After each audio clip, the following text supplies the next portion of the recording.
Video buruh tani salat berjamaah yang dilakukan di bahu jalan area persawahan viral di media sosial.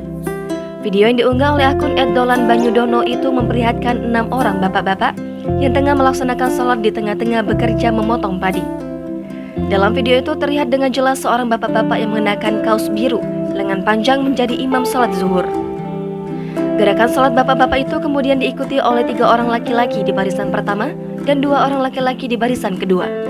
Kelima orang makmum itu pun juga nampak mengenakan mantel plastik, sebab cuaca yang masih gerimis lembut setelah diguyur hujan.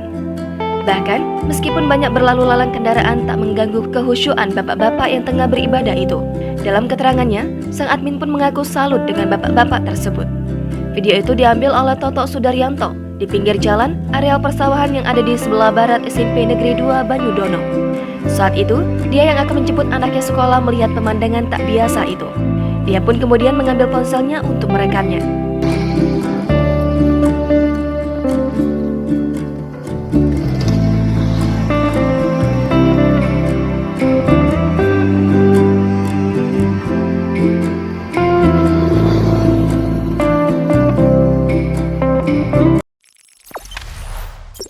Jangan lupa subscribe, share, komen, dan like ya.